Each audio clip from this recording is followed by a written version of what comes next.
Vice President Gore would not have been honored with the Nobel Peace Prize. Well, there are a lot of debates about who deserves a Peace Prize these days.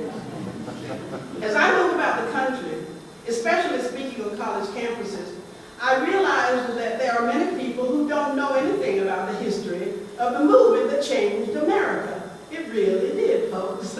Some of you might even be like the students.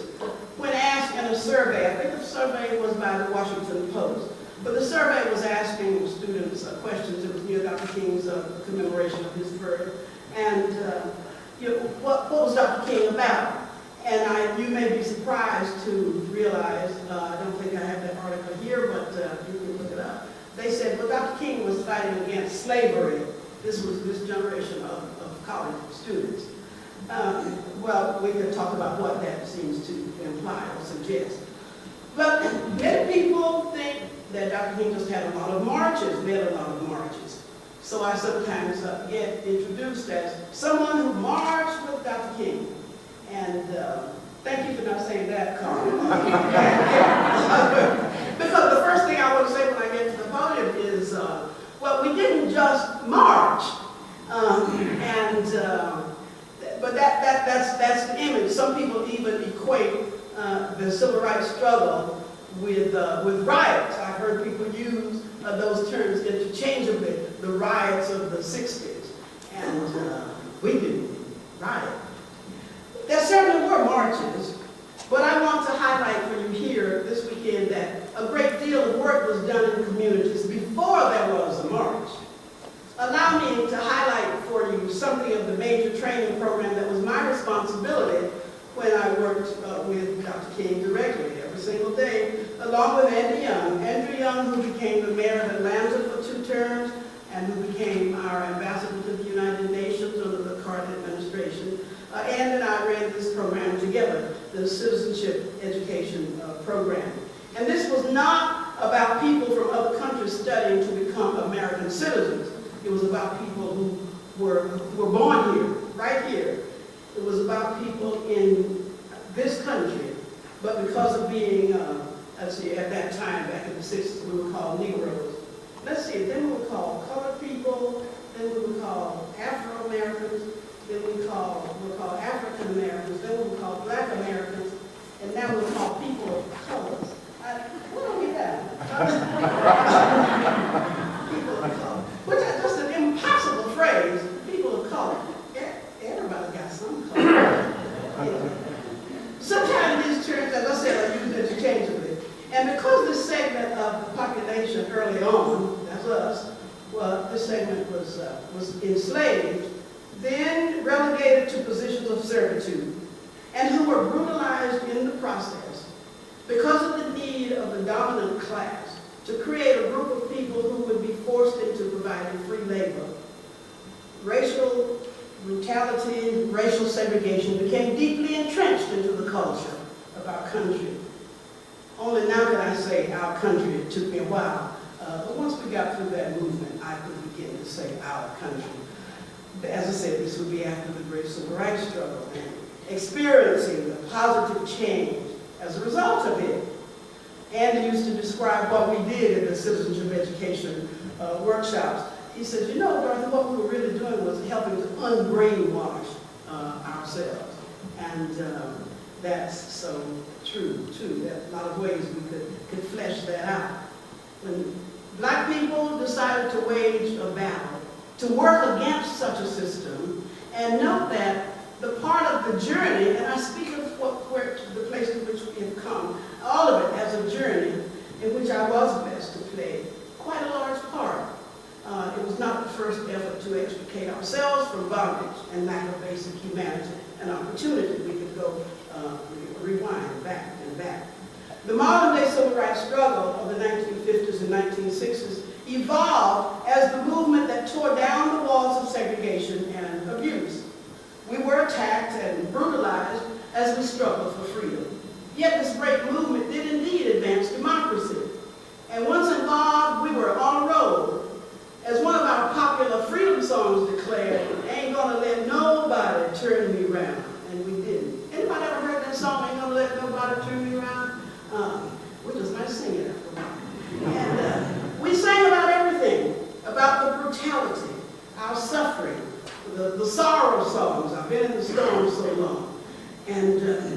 hope and aspirations. I'm going to sit at the welcome table one of these days and celebratory songs when we have a victory, large or small.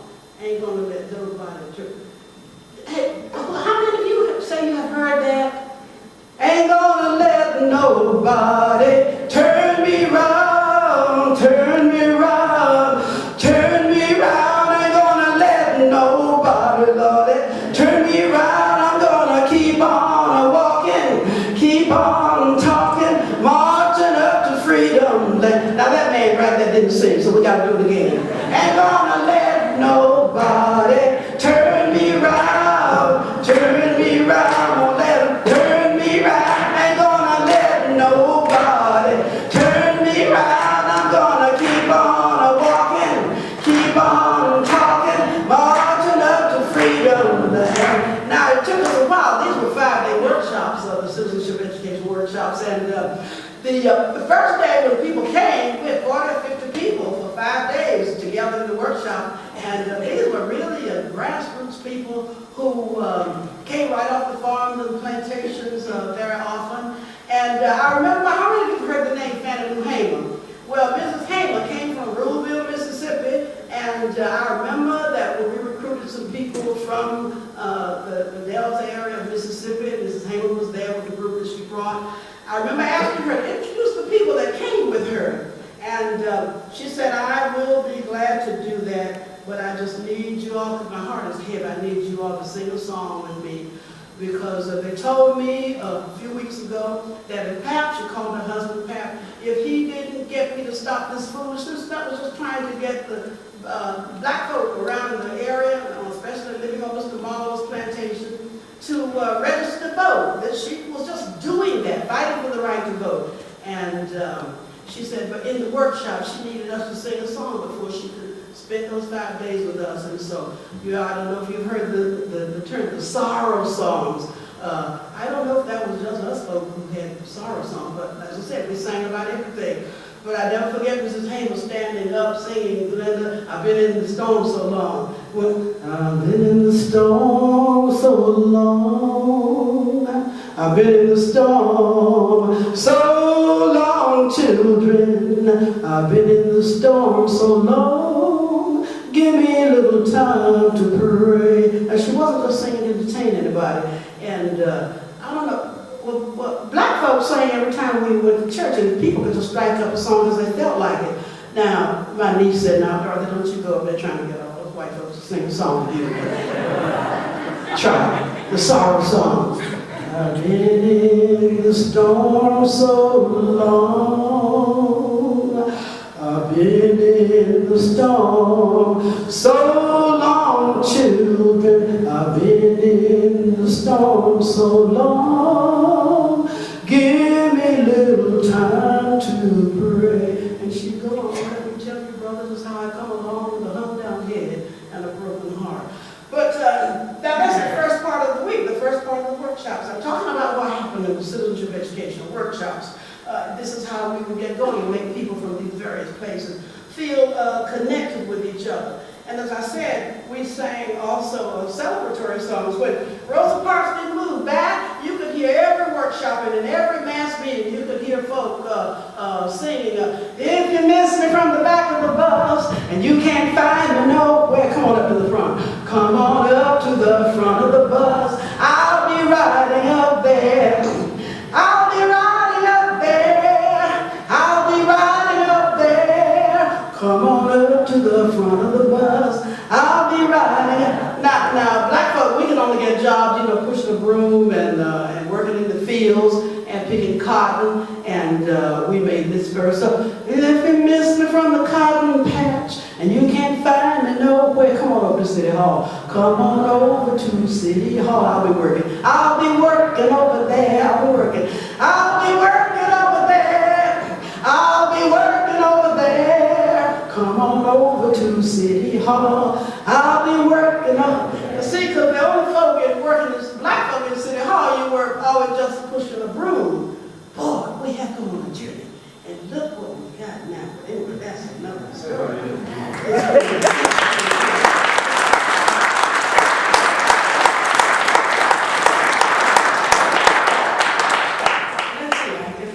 it's dangerous for me to try to write a manuscript because I get talking and then I go back, oh, I said that already.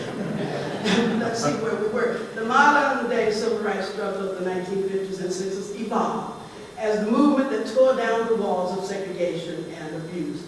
We were attacked and brutalized as we struggled for freedom. Yet this great movement did indeed advance democracy. And once involved, did I say this? We were on the road. As we talked about that song, Ain't Gonna Let Nobody. And I said we sang about everything. I expect most of you know about the great marches, the protest activity of various kinds, designed to claim our rights as citizens. Yet there were the sit-ins, for example. Anywhere they told us that we couldn't go. Now, if this seems strange to you, I need you to know, to really feel that this was something I lived through, the massive numbers of people who are still around who lived through this period when we couldn't go in a public place. Not even a public toilet. Miss Vera McGee from Clarksdale, Mississippi. I have a photograph of her with her face all swollen because she went in the restroom at his service station that said ladies. And there were three. It was white ladies, white men, and just one that said colored. Kind of a double insult. You get the point there? It's but so this was real. I worked with Mrs. McGee. She came to our workshop, recruited people from Clarksdale, Mississippi, Dr. Aaron Henry, a popular leader of the NAACP there in that area. But she came to meet with us with her face all swollen because this man socked her in the face. I want you to know that this is something that real that we actually lived through. So places where we couldn't go, and we'd go and sit in, that was anywhere they told us we couldn't go. Now we're on the road. And of course there were boycotts in stores where we were never given a job. We decided if we're going to spend our money there, we ought to be able to sit in that at the lunch counter. I have to always add, you know, the Woolworth stores. I'm sure some people in here don't even remember. How many remember the Woolworth store? Oh yeah, lots of folks. And because the Woolworth lunch counter came to symbolize the place that kept black folk from sitting. Now we could sweep the floors, we could even work in other parts of the store, but we couldn't sit to eat. And I can't help it. If you remember those stores, I don't know who wanted to eat at those probably at lunch counters anyway. But it just symbolized. So that's of the sit-ins. We have photographs of those 4 students at A&T College who one night sitting in their dormitory decided that they were going to go in Greensboro, North Carolina. They were going to go and sit at the lunch counter in that Woolworth store. You see them, they poured hot coffee on them, and the gangs attacked them as they sat there. So for the sit-ins, we could talk about a lot of places where we sat, where we were not supposed to even be present. There were the boycotts, which if we couldn't get a job in the store, well, we'd spend our money there. And so we would decide we're not going to have, they're not going to make much money this Easter. And black folk used to buy clothes. Every Easter we'd have a new outfit. Or we would have patent leather shoes and little dresses with bows. And so they lost a lot of money when we stopped buying. But we decided that we were not going to shop. No Easter outfits. First time I saw Dr. King put on some overalls. We call them overalls. We didn't call them jeans until the fancy girls from Vassar College came down to help us in the movement. And the jeans, denim, took on a whole new aura, a whole new definition. But my dad, one of our workers came by my dad's house and he was coming to talk with me about something and he had on his overalls and my dad said, who in the world is that you got coming by here? Because overalls to my dad meant that's what you wore in the fields. You were kind of low life. But a whole new definition. Boy, look at the jean industry now, the denim industry now. Anyway, a lot of money flows around that. Oh, the boycotts. We didn't buy any fancy Easter clothes, but I said that was the first time I saw Dr. King put on some jeans to flow into that decision. We had weigh-ins at the beach, and in St. Augustine, Florida, is the one place I got beat up a little bit. I took a group of children, and one little girl got her nose broken,